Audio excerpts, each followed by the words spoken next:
Hello guys, welcome back to my channel miss Sweety. তো guys, আজ আমার location ছিল নারাকওয়ালিতে। তো সকাল থেকে শরীরটা বেশ খারাপ, একদম ভালো নেই। গলার আওয়াজ শুনে নিশ্চয়ই বুঝতে পাচ্ছেন। তো আমাদের গাড়ি চলে এসেছে, আর আজ আমার সাথে ছিল আমার মা অ্যাজ এ অ্যাসিস্ট্যান্ট। তো আমরা বেরিয়ে পড়ি আমাদের লোকেশনে। তো আজ যে ব্রাইড ছিল সে আমার খুবই পরিচিত এক মিষ্টি দিদি। আমরা অনেক সুন্দর সুন্দর মুহূর্তে একসাথে অনেক কাটিয়েছি। তো বকবক করতে করতে চলে এলাম আমি আমার লোকেশনে। দেখতেই পাচ্ছ, হ্যাঁ, এটা ব্রাইডদের বাড়ির সামনে ওনাদের একটা খুব সুন্দর ঠাকুর মন্দির আছে, তার পাশ দিয়ে চলে গেলাম আমরা।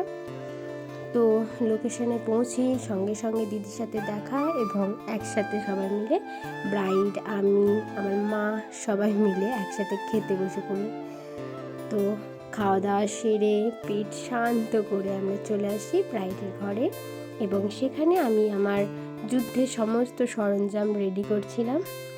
তো দেখতেই পাচ্ছ, আমি আমার সমস্ত প্রোডাক্ট বের করে নিচ্ছি যাতে আমার কাজটা খুব সহজে তাড়াতাড়ি হয়ে যায়, হাতের কাছে সব কিছু পেয়ে যায়। তো গাইস, আপনারা একবার আমার ব্রাইডের বিফোর লুকটা দেখে নিন। তো আমি তারপর বসে পড়ি আমার ব্রাইডকে রেডি করতে। মা ক্রিম্পিং করতে স্টার্ট করে দেয়। তো আস্তে আস্তে আমরা আমাদের ব্রাইডকে রেডি করে ফেলি। প্রায় কাজটা হয়েই এসেছে, দেখতেই পাচ্ছেন। তো আপনারা একবার ঝটপট দেখে নিন আমার ব্রাইডের আফটার লুকটা।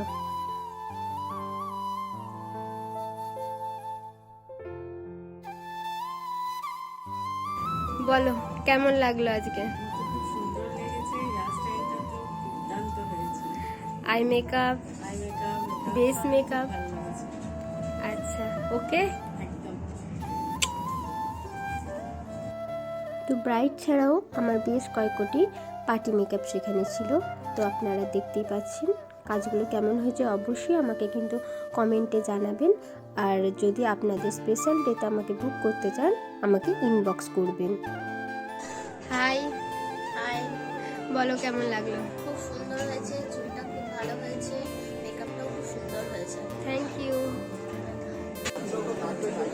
কেমন এক্সপিরিয়েন্স হলো আজকে?